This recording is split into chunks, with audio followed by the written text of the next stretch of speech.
my name is Polly Weston. I work for University Hospital of Morecambe Bay.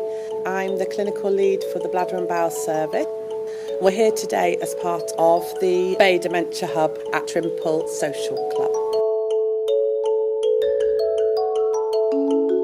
We are here to give a talk regarding optimal health and preventing problems wherever possible with your bladder and bowel.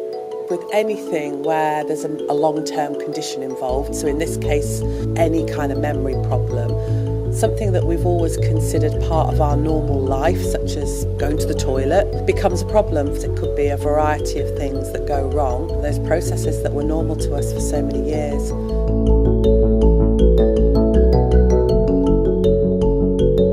We try and give some good tips for optimal bladder and bowel health, and so we know that that's quite a nice wide public health message to try and support our community, not just for the patients that are suffering, for their families that are looking after them as well. The majority of patients either present after something critical happening to them, whether it be an injury or a surgery, but the incidence does increase with older age, not necessarily just as part of the ageing process, but because of the long-term conditions that may have come along as well. We look at the optimal sitting position on the toilet. We're going to talk about that today, but we're starting with the basics of how to remain hydrated, what types of fluids we should be drinking, how to keep the diet right, and those sorts of things. If you've got a memory problem, you may forget to drink enough, not remember to eat as well. So it's really going to be how to prevent a problem. And we do this talk as a sort of public health awareness talk. We're aiming it to try and encourage patients who have a memory problem or their family to realise how they can do prompts. So it might be a carer who then understands the importance of prompting someone to stay hydrated. The less hydrated you are, the more prone you are to urine infection or constipation.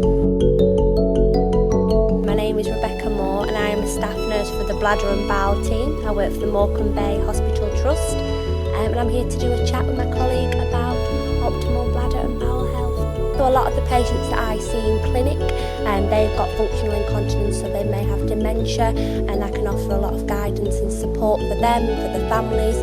The best thing, which we will talk about today, is obviously going through the GP first, and then they can obviously refer to ourselves, and then we can offer some support and guidance for that individual.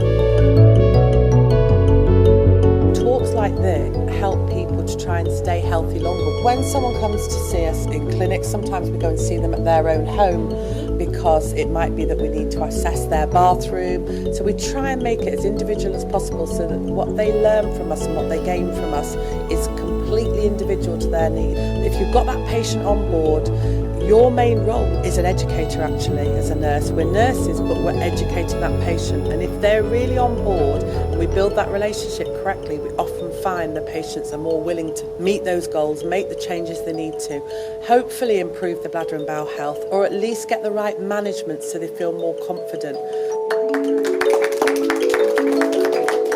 The big aim for us is to improve patients' quality of life, and that's really where our success lies.